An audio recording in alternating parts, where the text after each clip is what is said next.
It's the Locked On Podcast Network, your team every day.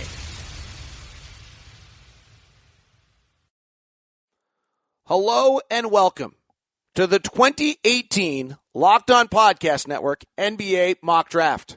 We greatly appreciate you joining us via your cell phone, whether it's on your desktop, whether it's on a run, a bike, a walk, or at work today. We thank you for taking the time to join us for the Locked On Podcast Network 2018 NBA Mock Draft. Each day, we will be releasing 6 picks over the next 5 days. Today will be picks 1 through 6. And each day at 2 o'clock Eastern, we'll have a Reddit AMA for you on NBA Reddit about the picks with the hosts that made the picks and in an NBA discussion. We'll head into the war room of each team, hosted by the local experts on the biggest stories, those hosts of the Locked On Podcast Network. Jeremy Woo of Sports Illustrated joins us as our NBA draft expert, breaking down every pick, and Locked On NBA hosts Jake Madison and Josh Lloyd will stop by periodically to evaluate what's taking place in the draft. The Phoenix Suns have the first pick of the NBA draft, and before we head to the Suns war room, let me remind you that every single one of your NBA teams has a Locked On podcast. Subscribe to your favorite team's daily bite-sized podcast via the Locked On Podcast Network. And for all the latest draft news, free agency news, and work at the Locked On Podcast Network, go to LockedOnSports.com. Let's head now to the war room of our number 1 pick, the Phoenix Suns. Hello, everyone. This is Locked On Suns here. You have your co-host. My name is Evan Sider, and I have Brendan Clean on the other line. We are on the clock with the first overall pick in the Locked On NBA mock draft, and we are going to go off the grid a little bit. We're going to take Luca Doncic, number 1 overall, instead of DeAndre Ayton. And we believe, Brendan and I, the 2 GMs in the war room, we believe that Luca Doncic separates himself because not only does he bring the versatility he needs on the offensive end, but he also brings just a unique blend of versatility that we were looking to build our roster around, and it seems like GM Ryan McDonough has been trying to build his roster around for the past couple of years. So to me, I think it's a pretty easy decision to go in the direction of Luca Doncic over DeAndre Ayton, just because we believe he fits that versatility mold a little bit more. And honestly, Brendan, it came down really to just Luca Doncic and DeAndre Ayton for us, right?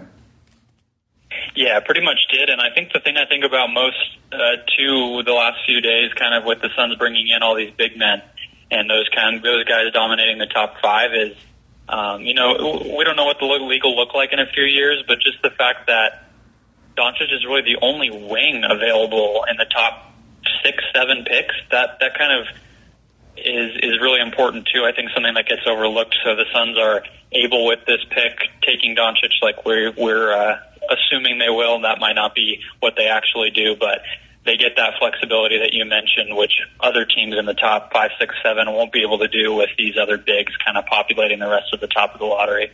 I agree with you, and that's really why we went with Doncic number 1, because the big need on the roster outside of center is the need for a point guard and a primary distributor. We believe Luka Doncic can fill that role long term, but we also believe his fit alongside Josh Jackson, Devin Booker allows him to be more of a secondary ball handler, really taking some of the pressure off him. So it's really a great fit all around offensively for the Suns. But defensively, we'll have to hit free agency and trades pretty hard as far as filling out the defense of the roster goes. But on the Suns' point of view, we believe that we didn't have any trade-offs. We weren't making number 1 pick available because we believe that Luka Doncic is a tier above everyone else in this class, surprising to everyone else. We believe he's number 1 overall by far, even over DeAndre and Jaren Jackson, Mohamed Bamba, etc. But overall, I think just your final thoughts on the pick, Brendan, because for me, I think the Suns, me and you were obviously doing high fives in our war room.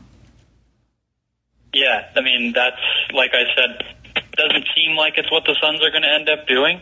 All things are kind of pointing to Ayton. Even Jonathan Givony at Draft Express ESPN wrote today that it's all but locked up or something along those lines. So this might not telegraph what the Suns actually do, but thinking about the priorities that they have to get that primary playmaking, create that versatile roster that McDonough's talked about for years now, and really, I mean, too, to bring a playmaker, an exciting brand of, passing movement basketball that the Suns used to really be known for with Steve Nash and all the famous guards that have come through Phoenix. So bring some of that back and really top off the roster with somebody who can grow with the rest of the young core. Agree with you there, Brandon. We also believe the Igor Kokoshkov connection plays a really big factor because we believe Igor is going to be able to develop Luka correctly compared to other teams in the lottery. And we have the confidence in Igor of taking him to the next level alongside Devin Booker and Josh Jackson. So it was a pretty easy choice for us. We're going to lock in Luka Doncic to the Phoenix Suns. Well, holy cow. The Locked On Podcast Network mock draft starts out with a surprise right away. Luka Doncic going number 1. Igor Kokoshkov gets his guy who he played, was the head coach of the Slovenian national team when they won it. And Doncic becomes the number 1 pick of the draft in our Locked On NBA mock draft of the Phoenix Suns. Let's head over to Jeremy Woo of Sports Illustrated, see what he thinks of this early surprise in our mock draft. Luka Doncic is probably the, by most regards, the most NBA ready player in this draft. I mean, he's effectively been in AAA, right? Playing in Spain at a very high level, playing in the EuroLeague at a very high level, winning everywhere he's gone at a very young age. So, taking him first, I think, is justifiable. I think you're drafting him in part for the floor. You know that you're going to get a good NBA player with him. There's talks that the ceiling may not be as high with Luka relative to some of the other bigs. Given he's not a great one-on-one creator, not an elite athlete, and I think those concerns are justified. But I think for the Suns, he does fit with what they need. They do need a lead ball handler. Even though DeAndre Ayton may end up being the first pick, I think is, very much a consideration there. I think it's justifiable. The criticism of him, how concerning is that? Like, worst case scenario, he really isn't athletic enough to beat NBA players. Then he's who? Yeah. That's a good question. I think even if he never gets that element where he's breaking you down off the dribble, I still think he can be a very, very, high quality facilitator. I mean, you can look at, even Lonzo Ball, for example, isn't a guy who's an ISO player. He's not really a guy who's breaking you down. He'll shoot his step back and shoot the three. Luka sort of has that same type of deal. Not a perfect comparison, but that's someone who I point to where, he does set the tone for your team in terms of moving the ball, unselfishness, playmaking. And I think, your hope is that you'll get some more guys to fill in around him. I think if Luka is your second or third best player, you might be really good. But if he's your best player, probably a little bit more room for uncertainty. The war rooms are scrambling already. A surprise by Evan and Brandon in Locked On Suns land as they go with the European, with the number 1 pick of the NBA draft. Sacramento has the 2nd pick, followed by Atlanta, Memphis, Dallas, and Orlando today. And now they all start to scramble a bit. Is this good news or is this bad news to them on how this has taken place? Sacramento Kings are on the clock. They, for the first time seemingly ever, had a good lottery day, moved up to the number 2 pick. Let's head over to Sacramento and into their war room to find out what their reaction to the surprise with pick number 1 is. And welcome into the Sacramento Kings War Room. Executive Vice President of Basketball Operations Charles T. Hamilton and I, intern General Manager Matt George. It's an internship. It's an internship, but the man I serve under is a bit under the weather today. So I'm taking over. We are making the call here Sounds today. very Kings. But we're reeling, man, because Luka Doncic, the guy that both you and I wanted, the guy that both of us expected to be here in Sacramento, taken by the Phoenix Suns, is our decision as easy as DeAndre Ayton slid, and we have to take him. I think so. We're a little upset, but the bottom line is we have to get over it. There's no time to mourn this loss of Luka Doncic to the Suns. We have to figure out who we're going to take. DeAndre Ayton, he's the second guy I had on my board. It feels like that's what we're going to have to do.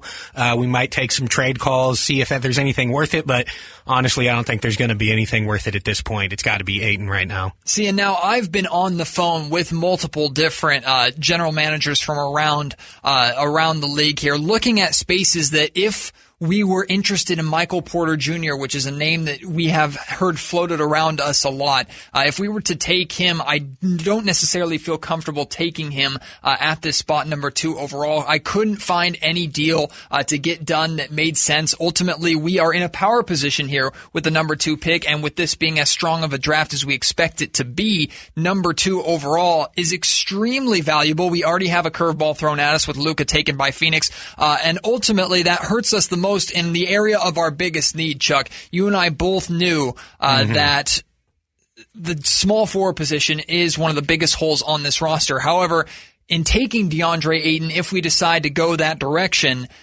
he fills another big hole at the big man spot that, quite frankly, Willie Cauley-Stein hasn't been able to fill yet. No, he hasn't. And Ayton's good enough that even though we do have Willie Cauley-Stein, who's been promising, he's been serviceable at the very least, Costa Koufos.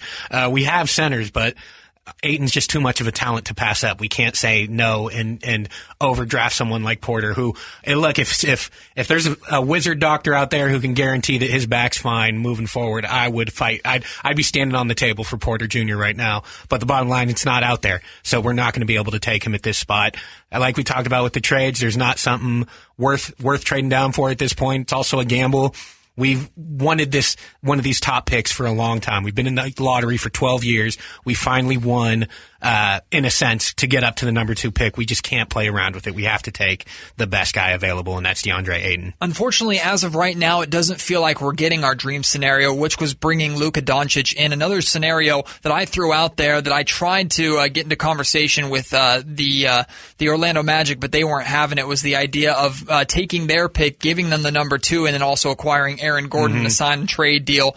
Couldn't get that worked out. So with this number 2 pick now, we have the decision of who we're going to take. I don't think there's any way, even if we picked up the phone right now, we're getting Phoenix to let go of Luka. That was their guy, and they're clearly in love with him enough to snub DeAndre Ayton. And that's the other thing. We can still make trades after the fact, but at this point, Ayton is the most valuable asset out there, and we have to take him. Is there any reason to consider Marvin Bagley at this spot? Not when Ayton's on the board. If Ayton, for me, not at number 2. Ayton's on the board. If Luka was on the board, that'd be the pick. I'm just not as high on Bagley as others. It just doesn't seem to make sense for me right now. If it's Ayton, between Ayton and Bagley, I'm taking Ayton. Well, hey, man, there's a reason why a lot of our scouts and a lot of scouts around the league considered Ayton to be the number 1 overall pick. Ultimately, Phoenix went with their gut in taking Doncic. I think are we in consensus we're going to make the safe pick? Absolutely. Even though Luka's our number 1, Ayton's the number 2, obviously, and we should be ecstatic about it. All right, you heard it here from the Sacramento Kings War Room with the second pick in the 2018 NBA Draft. The Sacramento Kings are taking DeAndre Ayton. Well, this mock draft will lead to a lot of talk on the Reddit AMA of how you could flip these number 1 and 2 picks, or maybe just DeAndre Ayton. Is that an incredible steal for the Kings? They'll talk about it on the Reddit AMA, 2 o'clock Eastern today. Let's see what Jeremy Wu of Sports Illustrated thinks of this pick. In my eyes, DeAndre Ayton is the best prospect in the draft. He's been number 1 for me all season. I think at 7 feet tall, with his freakish athleticism, his strength, that body, it's very hard to pass on that. So I think if you were to fall to number 2, he'd be great value. I think there's reason to be optimistic about his skill set. He's a good passer in addition to being a guy who can finish around the rim, will dunk everything, will catch lobs, can step out and hit a jumper. There's hope that, he'll become a consistent 3-point shooter. I think the main concern with him is just making sure that you develop him in a way that his defense comes around. And so he's not a total, problem on that end. But I think with his athletic ability, I think he's coachable. I think you can get him to do that and at least be passable. He's not a stiff. He can move. And I think that'll end up working in his favor. I heard somebody, it might have been you, say DeMarcus Cousins without the sideshow. Is that possible? That's an interesting comparison. I think in terms of just net, maybe statistical value, sure. I think stylistically they're different. Cousins is more of a guy who's a bully. Ayton may evolve into that, but sometimes he relies too much on the jumper. But I think if you look at their skill sets and the way they've been able to impact their teams, I think that's a fair comparison. I think Ayton can be a better defender than Cousins. He's probably a better shot blocker, or can become that. He's a better athlete. He can get up, and he's not built as heavily as DeMarcus. DeAndre is a very lean athlete for as heavy and strong as he is. 2 picks in, already surprises. DeAndre Ayton, the freshman out of Arizona, averaged 20 points and 12 rebounds. That incredible base. He shot 34% on his 3-point attempts, only took 35 of them. He's got all sorts of skill. He's heading to Sacramento to couple up with De'Aaron Fox. They've got a neat combination. Luka Doncic goes number 1 to Phoenix. The 6'8", 228-pound playmaker, the most prolific young European player in the history of the game, and he goes number 1 to Phoenix. On the clock right now are the Atlanta Hawks, followed by the Memphis Grizzlies, then Dallas and Orlando. Everyone anticipating Atlanta to go Jaren Jackson Jr., but they also now have Marvin Bagley on the board. Trae Young, Mo Bamba, Wendell Carter Jr. are out there. Let's head to Brad Rowland inside the Locked On Hawks war room and see what the Hawks do with the 3rd pick of the draft. My name is Brad Rowland. I'll be drafting as the host of the Locked On Hawks podcast for the Atlanta Hawks. And as the team is in the middle of a rebuild right now, there aren't a ton of just overall needs. It's basically just best player available for Atlanta at the number 3 pick. And honestly, it'll be the same later on in this draft whenever that arrives, because the fact that the Hawks don't really have a ton of primary assets right now. They have a lot of solid kind of pieces. You know, John Collins and Taurean Prince especially are 2 guys who stand out as members of the future facing Atlanta Hawks, but at the same time, no glaring individual needs because of the fact that they're just so far away right now. In terms of just dream scenarios, Luka Doncic being off the board in this scenario is something that is tough because, Doncic is my number 1 player overall in this class, and that has to be said. But, sort of on cue, he went number 1 overall in our draft, and as a result of that, it's kind of making a very difficult decision in Hawks land. Without the top 2 guys on my board available in Doncic and DeAndre Ayton, it comes down to a decision between big men, honestly, with Jaren Jackson Jr. of Michigan State, Duke's Marvin Bagley, and potentially even Texas big man Mo Bamba. That's kind of the next tier for me. There is some consideration of Trae Young out of Oklahoma just because of offensive upside, and frankly, in Atlanta, there's not been a ton of sort of that flashy offense-first kind of player in recent seasons. Even when the Hawks were very, very good in the recent past with Paul Millsap and Al Horford and company, they never had that dominant number 1 kind of scorer type, and as a result of that, there is some allure with Trae Young to the point where the organization definitely is interested in him. In terms of trade scenarios and things like that, there were a few discussions to be made, only because, from my standpoint, there was some value in looking to trade back a slot or 2 in this class because of the fact that I have a lot of these guys sort of rated evenly, and because the top 2 guys who I have sort of in their different tier were off the board here. There was some discussions, but nothing went terribly far down the line in terms of what actually would have been satisfying for me. Because of the fact that the Hawks do have a lot of picks in this class, they have 4 picks of the top 34 in this draft, and then 2 more picks for 2019 in the first round, so plenty of draft capital there, and as a result of that, didn't really have a ton of reason to move down in this class without some sort of an overwhelming offer. In the end, though, the pick came down to a direct decision between Marvin Bagley III and Jaren Jackson, and by the skin of his teeth, we will take Jaren Jackson Jr. out of Michigan State. Basically, it comes down to what you value, honestly, in these two prospects. Bagley has the probably higher offensive upside, and that as a result of that, there was some definite sort of pull in that direction because of the aforementioned issues there. But as a tiebreaker of sorts, Jackson Jr. is a better fit with John Collins moving forward. Bagley's defensive issues are considerable, in my opinion, and simply put, Jaren Jackson Jr. is the best defensive prospect in this class. He's the best defender in this class right now. There are some arguments to the contrary when it comes to Mo Bamba and his 7'10" wingspan, but Jackson, 7'5" wingspan, a guy who's already a polished defensive player, a fantastic rim protector who can also defend in space. Offensively, has some ball handling ability, has the ability to shoot the ball at a high level, shot almost 40% from 3 at the college level, and is sort of a prototypical 3-and-D big man. Probably won't be the flashiest pick in the world. I don't see Jackson necessarily as the number 1 kind of all-encompassing offensive option, but given his defensive profile, you can definitely see him becoming an all-defense type of player in the NBA. And if you throw in high-end shooting and some creation as well, it is very, very easy to see why Jaren Jackson Jr. would be a very obvious pick in a top 5 in this class. So it came down to the wire, to be sure. There is not a ton of separation in this class between the guys picking 3, 4, 5 in our particular scenario, but the Atlanta Hawks will be taking Jaren Jackson Jr. He'll look great alongside John Collins and sort of in that mold of the guys who are no longer around but used to be sort of the cornerstones in Atlanta, and Al Horford and Paul Millsap. Defense first, very, very, very fundamentally sound, and a very intriguing prospect with a ton of upside, who happens to be arguably the youngest player that could be considered in the first round. So Jaren Jackson Jr. will be joining the Hawks,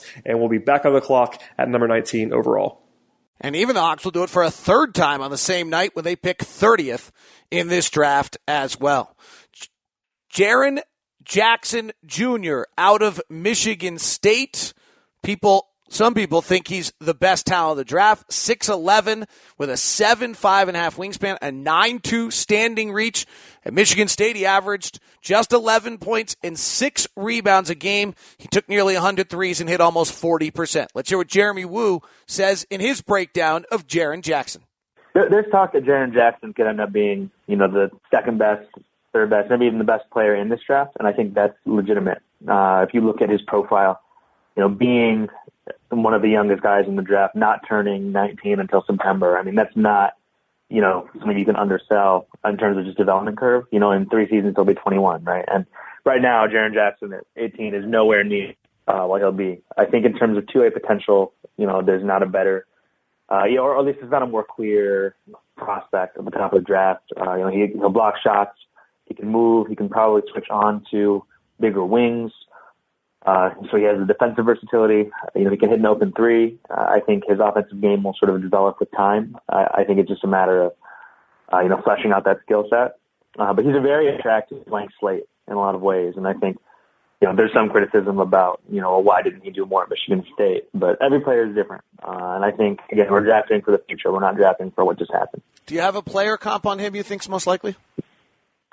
One interesting thing I had for him was like a Rasheed Wallace in the sense that, he can base the floor, he'll step defensively. Rasheed is obviously a guy who's sort of hard to compare people to, sort of his own guy. But I think in terms of the inside out potential, I think you could say, maybe that's something you can do, maybe without the technical talent. Thank you, Jeremy. Great breakdowns from Jeremy Woo of Sports Illustrated. So we've already had 3 picks in the books. We had an opening surprise. Locked On NBA host Josh Lloyd, who every Monday takes you to the biggest stories from the local experts, and then Jake Madison, who brings you Wednesday's edition of Locked On NBA, are both standing by to analyze what's taken place so far in the Locked On Podcast Network 2018 mock draft. Thanks, David.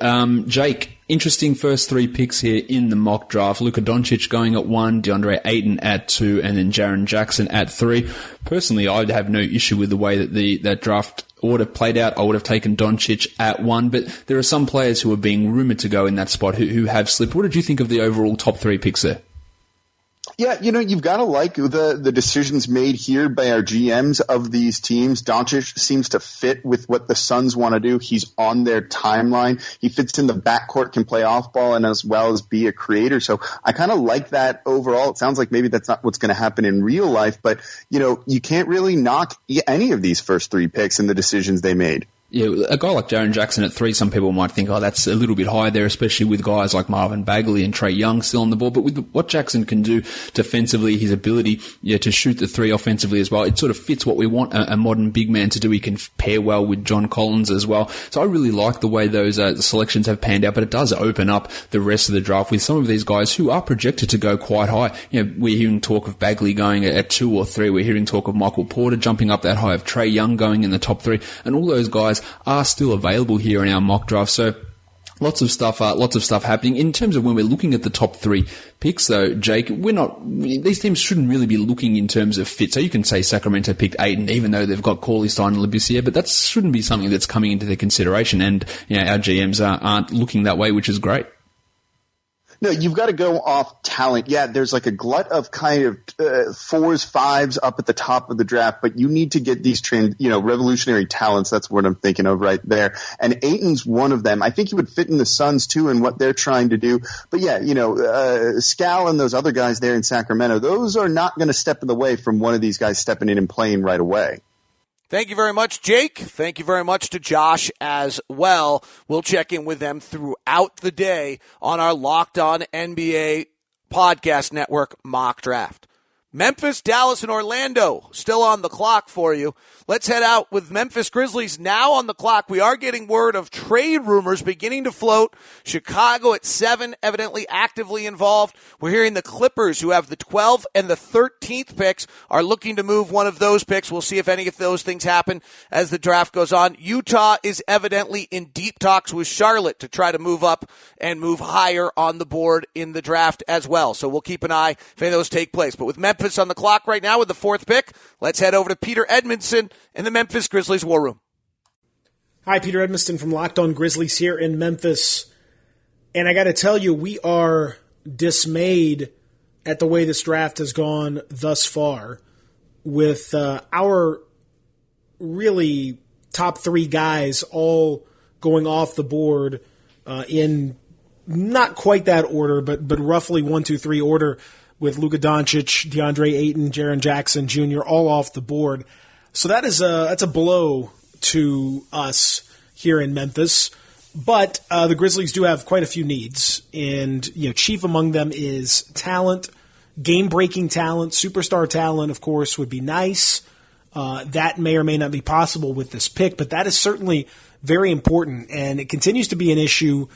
Scoring and wing play. Now, the Grizzlies could certainly use almost everything across the board. That's what happens when you coming off a 22-win season.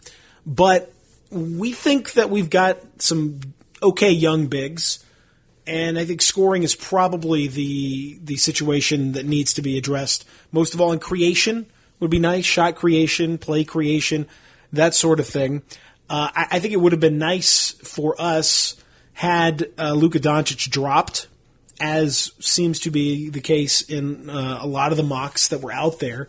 But that didn't happen here, so we're disappointed about that. It would have been a nice combination of size and creation and all that. We like Jaren Jackson Jr. because we felt like he could create a little bit, but more importantly, he was able to switch, play defense at a really, really high level while also giving us opportunity to spread the floor and play 5 out almost, which needs to be done. We need to sort of start transitioning away from the offense that we've been using for a long time here in Memphis. So that didn't happen either. Thought about Marvin Bagley, tremendous player, very productive, but at the end of the day, does he represent where we want to go with this team? We've talked and we thought internally about trading down, but never really had any major bites at teams wanting to jump up to 4. I think a lot of teams expecting the talent at this point, it's a little bit muddled. So if you like somebody, chances are they're going to slide a little bit in this draft. So kind of taking all that into consideration, trying to figure out where to go. At the end of the day, we've decided to settle on, and we don't think it's settling, for the record. We think it's a big-time pick. Trae Young out of Oklahoma is going to be the 4th pick of the draft to your Memphis Grizzlies. And we take Trae Young for the reasons that I've laid out. He is unquestionably the best shooter in the draft, particularly off the dribble. And we are aware that he took some really jacked up shots in his college career.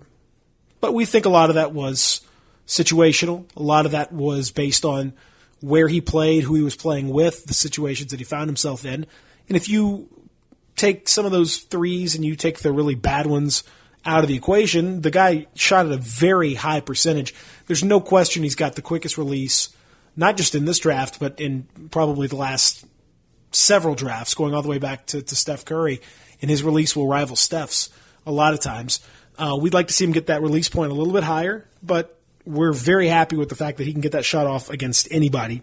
And I think his size is not ideal, but especially playing alongside Mike Conley, we're going to have a small backcourt, no doubt about it. But it's going to be a backcourt that's very hard to contain.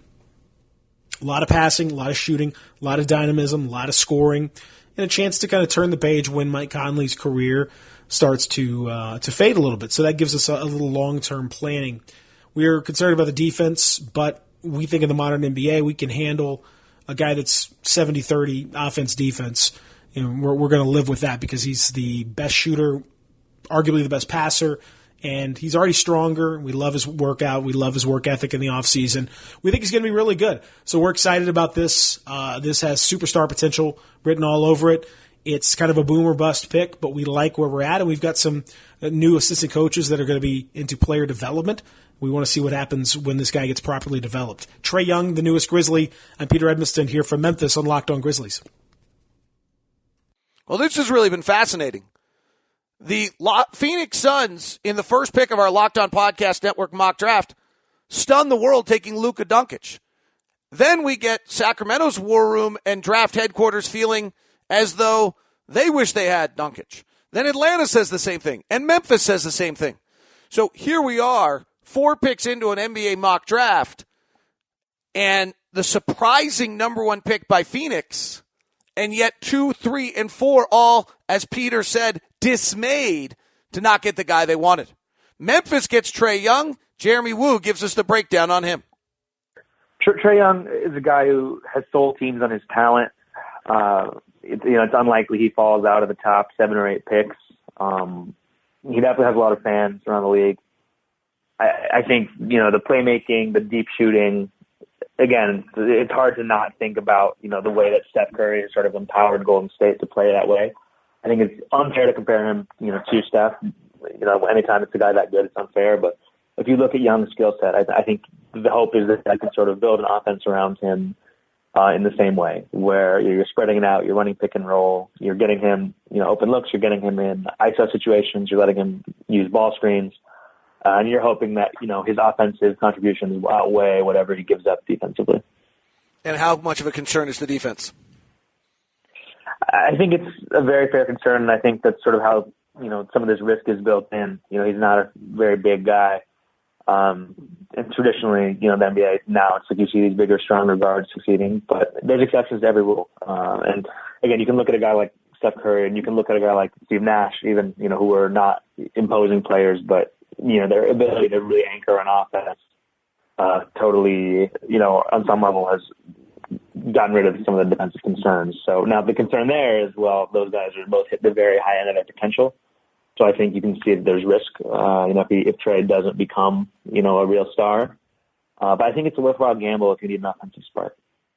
Well, we've got another surprise in our draft as Trae Young goes number 4, 27 points a game, 4 rebounds, 9 assists at Oklahoma. But yet on the Ringer NBA draft board, he's just number 9 overall. ESPN's he's similar to that, 36% shooter. He's kind of struggled as the season went on. Kevin Pelton on Locked On NBA last week talked about how at 6'1" 3/4, he really wonders how he'll be able to handle himself defensively. 4 picks in. Trae Young goes 4. Jaren Jackson went 3, DeAndre Ayton went 2, and Luca Doncic went 1. We have 2 picks left today on our NBA mock draft. The Locked On Podcast Network covers every NBA and NFL team, plus a growing list of Major League Baseball teams. So when a big story breaks and you want the local experts, you go to the Locked On Podcast Network. Where? At LockedOnSports.com. Bookmark LockedOnSports.com. It's the home for your local experts on all the biggest stories. LockedOnSports.com. It's the Locked On Podcast Network, your team every day. The Dallas Mavericks are now on the board with the 5th pick of the NBA draft. Let's head over to draft headquarters in Dallas, Texas. Thanks, David. This is Nick Angstead from Mavs Moneyball, and normally I am joined by Isaac Harris from Mavs.com, but today he is out, so it's just me talking about the number 5 pick. We ended up picking Mo Bamba, sort of a surprise selection for some people, even though Mo Bamba is pretty much mocked to the Mavs every single mock draft that I've seen.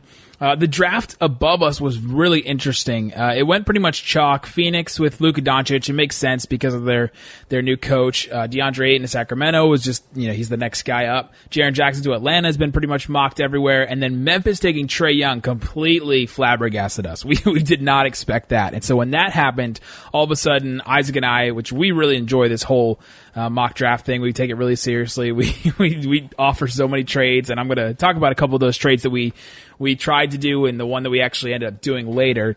But we tried, 10 times more trades than we actually made. So when the Grizzlies took Trae Young at 4, we went to Chicago and said, hey, we're probably going to pick Mo Bamba. Orlando's probably going to pick Bagley. You guys are going to miss on both of these guys. And so we're offer you the number 5 pick and Dwight Powell for number 7, number 22, and Bobby Portis. We figured we'd flip Powell for Portis. That's kind of an upgrade there. And then get that extra pick, that 22nd pick. This was before we got back into the draft, which you'll find out about later. Spoiler alert. And so we wanted to get back in the draft in a different way. And so we figured we could get one of Bamba, Bagley. We could get Mikal Bridges, who we're really high on, or even Michael Porter Jr. at 7. We figured one of those guys would be there, and we're totally fine with any of those guys. and still get some assets for it. So we tried that with Chicago. Chicago wasn't for it. They were okay, and they ended up getting Marvin Bagley, which is pretty crazy for them to get him at 7. I doubt that that's really going to happen in the real draft. But we ended up going with Mo Bamba over Bagley, and Wendell Carter Jr. and Michael Porter Jr. to the chagrin of many Dallas Mavericks fans. They all seem to want Michael Porter Jr. right now. On all, on Reddit and all the message boards and everything, they all seem to want Michael Porter Jr., which I don't really understand. We're not really there, Isaac and I, because of his back injury and because of just the fit. We don't really like the fit, and we don't think that he projects as a player that's going to be anything, special. That'll probably come back to bite us in the butt. But we think Mo Bamba is going to be an amazing fit in Dallas' system. He can rim run. He's going to be able to step out a little bit and eventually shoot a 3. He can shoot a jumper now. His fit with Dennis is awesome. Dennis Smith Jr. is not the greatest defensive point guard. He's working on it, but for Mo Bamba to be that backup for him is just going to give him a lot more confidence. I made the choice, me as Nick Angstead. I picked Bamba over Bagley. Isaac wanted to go with Bagley, but he let me have the choice. Because for me, Bagley doesn't have... His floor is so much lower, I think, than what Bamba's is. Bamba is going to be a rim protector no matter what. You're going to get an elite defensive player. Do we know we're going to get an elite offensive player in Marvin Bagley? Because there are certain things that could happen where Marvin Bagley doesn't end up being a pro level, an all-star level offensive player, and that's what you need him to be. You need Marvin Bagley to be so good at the things that he's going to be good at to justify taking him this high and to justify him making him a focal point of your team and even the focal point of a team. So it's going to be interesting. I feel like Atlanta would be a good fit for him. Just give him the ball, let him create things, let him do his thing on a team that doesn't have any other creators. But when you have a team like the Mavericks, we're building some stuff here. They're not exactly starting on a clean slate. They don't have a ton of talent, obviously, on the team. They were terrible last year, but we wanted a player that can build on some of the stuff, help the Mavericks in a certain way, and we just love Mo Bamba. Isaac was huge. About a month ago, he came out and said that eventually people will start talking about Mo Bamba after he does his workouts, after he does his interviews. People are going to be talking about Mo Bamba in the top 3. And Mike Schmitz and Jonathan Gavoni of Draft Express just came out recently and said that he is being talked in the top 3. So Mo Bamba was a great pick for us. We're really excited about it. The other trade that we offered the Magic. After we picked Mo Bamba, we were like, man, can we get both? Can we get Bagley and Bamba? We offered the Magic the Mavs unprotected 2019 pick for number 6. Not a swap, just straight up. We said, hey, we'll give you our next year's pick unprotected for number 6. They ended up saying no. So we got Mo Bamba. We're excited about that. We ended up getting back in the draft in another trade, but we'll talk about that after we send it back to David Locke for number 6. Thanks a ton, Nick. Dallas, heavily involved in talks, as he mentioned there. They may have actually got a deal done closer in. We'll see if we hear about that later in the mock draft. Nick sounded very positive about that. Let's get a breakdown on Mo Bamba, the 5th pick of the draft from out of the University of Texas. He comes in at 7'1". He averaged 13 points and 11 rebounds last year. Free throw shooting was at 68%. Makes you wonder whether he'll actually be able to develop much of a shot. Rudy Gobert is obviously the comp on him. Let's hear what Jeremy Wu of Sports Illustrated says about the 5th pick of our draft, Mo Bamba. Mo Bamba is a guy who obviously has very intriguing potential on the defensive side of the ball. With a 7'10" measured wingspan, he'd be one of the biggest guys in the NBA right away. He can move a little bit. He has an interesting athletic profile. So I think clearly the upside is there for him to become a guy you build a defense around. I think the rest of his game is worth, wondering about. Obviously we've seen the videos of him sort of improving his jumper. We know that he's working on the right stuff. But my question isn't so much skill level, but just his feel, and whether he becomes a guy you can throw the ball into on the inside. But I think if he's able to hit an open 3 and if he can finish lobs and has enough of an offensive skill set to where you can use him in a few different ways, I think he's going to be extremely valuable. So Bamba is an upside pick. I think there's risk if he never becomes an impact offensive player, but clearly he will give you some defensive impact. Mo Bamba to Dallas might be the first pick of this draft that went as expected. Jaren Jackson to Atlanta seems like that may be expected as well. Number 6 now on the board are the Orlando Magic. They've redone everything in Orlando once again. Let's go over to Philip Rossman-Reich and see where the Magic go with the 6th pick of our Locked On Podcast Network NBA Mock Draft. Hello, this is Philip Rossman-Reich, the host of Locked On Magic, here to make the 6th selection in the Locked On NBA Mock Draft. Now, the Orlando Magic are obviously a team that is kind of in a little bit of a hole right now, and that's putting it kindly. The team won 25 games last year, haven't been in the playoffs in the last 6 years, haven't won more than 35 games in the last 6 seasons. They've got new management here. They were hired last summer, so this is really their first summer to make changes. They drafted a nice prospect in Jonathan Isaac, who barely played about 27 games last season. They have Aaron Gordon as a restricted free agent, and a lot of high salary guys. Bismack Biyombo at $17 million a year. Evan Fournier at $17 million a year. Terrence Ross at $10.5 million or $11 million a year. Nikola Vucevic at $12.75 million this coming season. A lot of guys on big salaries that could find it very, very tough to move and frankly have probably hit closer to their ceilings. This is a team that is looking for a new direction and looking for new change. And so quite simply, the Orlando Magic need everything. This is a team that has struggled to defend at a high level for the last 6 years. It's a team that struggled to score at a high level in the last 6 years. Despite that hot start at the beginning of the season when they went 8-4, they turned out to be one of the worst shooting teams last year and have been a poor three-point shooting team all for the last really half decade, 6 years during this rebuild. So again, it feels like Orlando's at a point in time where they're trying to reshuffle the roster and change everything. It feels like no one is safe, no one is permanent on this roster outside of Jonathan Isaac and this number 6 pick. There really isn't a quote-unquote dream scenario other than DeAndre Ayton somehow falling to 6 or Luca Doncic somehow falling to 6. Well, maybe that's a little bit more possible. Because Orlando, again, needs about everything. They got to take the best player available in this draft, and whoever that might be would be a good thing.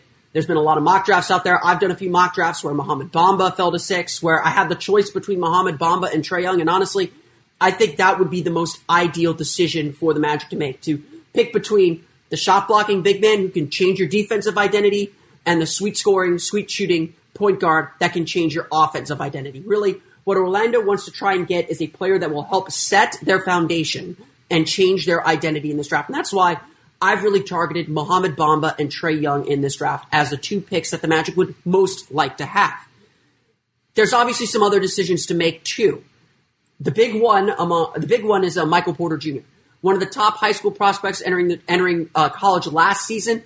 Injured his back 2 minutes into the first game, injured his hip in 2 minutes into his first game at Missouri, missed the whole season after back surgery. This kid is extremely talented, extremely good, and could potentially be a superstar if his back checks out. And apparently had an impressive workout in Chicago late last week, and a lot of teams got his medical information there, and we'll get another chance to review his injured back there too. But for the Magic, that decision, while the Magic should take the best player available, the decision on whether to take Porter, if he is the best player on the board, plays into their decision in free agency this summer. Aaron Gordon is a restricted free agent and is most likely going to get a big, big offer, potentially a max offer from some team out there. It only takes one. Are the Magic ready to invest in Aaron Gordon long term? Would the Magic prefer to have Michael Porter Jr.? Do they view him as a better option? And if you want both, what does that mean for Jonathan Isaac? To me, Michael Porter Jr. is the one guy that you could be really high on, that you've got to know, is he better than Aaron Gordon? And with his health scare, with his health concerns, I'm not willing to make that investment, certainly not with the pieces that the Magic have in place already. I'd rather stick with Aaron Gordon, and that's why I wanted to pass on Michael Porter Jr. So the way this mock draft has played out, and I'd like to thank the 5 hosts before me for making it play out this way, is pretty much the worst-case scenario. There's no Mohamed Bamba, there's no Trae Young, there's no Jaren Jackson. In fact, the Magic are left with probably the 2 best prospects on the board, honestly, are Marvin Bagley and Michael Porter Jr., the 2 prospects that I think do not fit what the Magic want to do or want to become in any way, shape, or form. But Porter, perhaps, but again, like I said, I'd rather get Gordon. And so with that being the case, I tried to trade up a spot once I saw how the draft was playing out. That didn't work. The Magic just didn't have any assets that anyone wanted. I tried to trade back a few spots to take the guy that I eventually did take, thinking, okay, someone's got to want Michael Porter or Marvin Bagley. But unfortunately, the teams that I talked to as I began to examine their rosters wasn't a lot I was willing to do. I mean, I talked to Locked On Knicks for a little while about possibly swapping Tim Hardaway Jr. and Bismack Biyombo, but that at the end didn't really get me going either just because it would mean taking on a whole lot more money, although perhaps for a more productive player. And so I sat there at 6 and did what I had to do. I took the player that I thought would help the team the most and would fit with the roster that they're currently building. And so I took Wendell Carter Jr. out of Duke. Just a solid overall player. Not a flashy player by any means, but a solid player that can lay a solid defensive foundation, will protect the rim decently, score in the pick and roll, and do a lot of the little things that you need to do. A lot of people are taking to comparing him to Al Horford like it's a bad thing. That's not a bad thing. That's a good thing. Carter probably won't become the star that the Magic need, and I would suspect that they'll be back in the lottery again next year, regardless of who they pick. But Carter is a guy that can be a foundational piece, or be at least a very key piece to whatever the Magic are going to become. And so I think Wendell Carter Jr. is the best player available on my board, and who I took with this pick at number 6. I'm also still trying to trade back into the first round. I've got 2 second-round picks, and so hopefully I'll be back on here to talk about another first-round prospect, because I do think the Magic need to value this draft and need to find a way to get a lot of value in this draft to make sure they get the player, especially if they don't get the player they want at 6, to get the player that they want early in the second round or late in the first round. But until that point, this has been Philip Rossman-Reich of Locked On Magic. You can, of course, follow us on Twitter at Locked On Magic, like us on Facebook at Locked On Magic, and follow me on Twitter at PhilipRR_OMD. The Orlando Magic with the 6th pick in the Locked On NBA mock draft select Wendell Carter Jr. out of Duke University. That's another stunner right there. That leaves Marvin Bagley III, the Duke teammate of Wendell Carter, on the board. Michael Porter still on the board as well. But instead, Wendell Carter, the 6'10", 4'5"-ish. Antonio McDyess is a comp that he got, a super athlete at a younger age. 14 points and 9 rebounds last year. Shot 41% from 3, but only took 46 of them. His 74% free throw shooting makes you wonder a little bit. Free throw shooting is usually a better indicator of 3-point shooting on the NBA level than actually college 3, as weird as that is. Carter will be interesting to see. Let's hear what Jeremy Wu thinks of the pick by Orlando, 6th overall, Wendell Carter Jr. Wendell Carter is a guy who I think teams are really high on. And they view him as a very safe choice to have a really long career. I think if you had to bet on, a guy in the mid to late lottery playing in the NBA for 10 years, I think he'd be a very safe bet based on his skill set, his competitiveness. He's a very smart guy. I think all those things will work in his favor. He's not an elite explosion guy off the floor. He's not going to dunk over people. He sometimes has trouble sort of finishing in traffic. And defensively, the question is, how much will he be able to defend ball screens and move? But I think it's very clear that a guy with his skill level, size, and smarts will have some utility in the NBA. So I think he's a very high-floor player. A little bit of mixed messaging there from Jeremy Wu about Wendell Carter Jr. Well, we'll move to day 2 of our mock draft with Chicago, Cleveland, New York, Philadelphia, Charlotte, and the Clippers on the board. Trade possibilities floating around. And some interesting names still on the board as well. Michael Porter, Marvin Bagley III, Mikal Bridges out there. Who was going to go? Will anyone slip?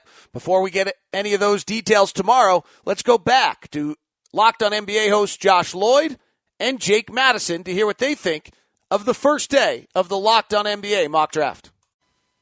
Thanks a lot, David. Another interesting couple of picks there in our Locked On NBA mock draft with Trae Young going at 4, Mo Bamba going at number 5 to Dallas, and Wendell Carter Jr. from Duke going to Orlando there at pick 6. I think some people would think there are quite a few surprises there, especially with Michael Porter and Marvin Bagley III still on the board. Overall, Jake, what did you think of that trio of selections? Yeah, I actually like all of these picks, and the one you can maybe question is Orlando. But look, Memphis needs a go-to scorer. Trae Young can provide that. The early comps for him this past season were to Steph Curry with the way he can create his own shot, with the way he can shoot the three-pointer. I think that's a big thing for them, getting those guys, another guy who can kind of take the scoring load and then grow for that next generation of what they're doing there in Memphis. And I mean, Mo Bamba's just been flying up draft charts with his the 7'10" wingspan, the longest in combine history. He looks great. You hear this guy talk, and he's such a smart player. You only just see comps to guys like Rudy Gobert, and it seems like he might be able to exceed them if everything works out. So you've got to love that pick. That also throws a big wrench into free agency plans too. So this is kind of the fun time in the NBA draft. Yeah, exactly. With, so many big men looking to get some contracts and they may be struggling to get those numbers, getting these big men like Carter and Bumba off the board here in Orlando does make things interesting. It also, what happens with Nick Vucevic in Orlando under this scenario, Aaron Gordon's free agency. But I do like these picks as well. I like Carter as a big man, a modern NBA big man. Bumba can do those sort of things as well. And no issue with any of these selections. I think our GMs overall, Jake, have done a fantastic job so far. Yeah, maybe Orlando needed more of a score than Carter, and that might have been a good reason for it, but that's a smart player who can pass out of the high-low post situation. I think it kind of adds what they need, and with that kind of weird roster they have constructed there, he's a guy that you can kind of throw in with almost any lineup, and I think it would work. Yeah, that is a criticism, I guess, that you could have thrown someone like a Bagley in there and maybe have someone you can build your offense around. But the defensive struggles that he has, if you're pairing him with Vucevic, that's a real issue in that front court as well. And that could really limit the ability for those two guys to play together. And not that you're necessarily drafting based on who's already on the team, but I understand getting someone like Carter who can project out, has some defensive concerns of his own, but can do multiple things on the court. Really, really smart pick. And this is the thing with this draft is so many players are in that same sort of grouping. So great job to everyone so far, even though we could nitpick it for hours and hours. Josh and Jake, pretty complimentary of their cohorts. What do you think? Talk about it today at the Reddit AMA, 2 o'clock Eastern at NBA Reddit. Discuss the first 6 picks of this draft. Also, get the latest at LockedOnSports.com. And remember to subscribe to your favorite NBA team's daily Locked On podcast. I'm getting word right now that Orlando is still working the phones desperately, trying to move the contract of Nikola Vucevic. We'll see whether they can do that. Dallas, I believe, has moved into another lottery pick, is the rumor we're hearing. All those stories still coming as we continue on the Locked On Podcast Network. Picks 7 through 12 will be in tomorrow's edition. Thanks very much for tuning into Locked On NBA, part of the Locked On Podcast Network. Thanks for tuning in to Locked On NBA. We hope you're enjoying the new 5-day-a-week format of Locked On NBA, the place for you to get your quick, digestible look at what's happening in the NBA on a daily basis. Reminder to you that every single one of the NBA teams has a daily Locked On podcast as well. So go find your favorite team and subscribe to their Locked On podcast, available on iTunes, Spotify, and all of your podcatchers. All part of the Locked On Podcast Network, your team every day. Okay, I've heard you. I will not tell that machine made by Amazon with a female's name to play a Locked On podcast. But you can do it. You can tell to play, program, Locked On, whatever your favorite is. And I promise I won't say, okay, that big, huge mammoth brand that makes all sorts of things, play podcast, such and such anymore. I've heard you. But just let you know, you can do it. You can play all of your Locked On Podcast Networks on your smart home devices. The Locked On Podcast Network, your team every day, and now just about everywhere.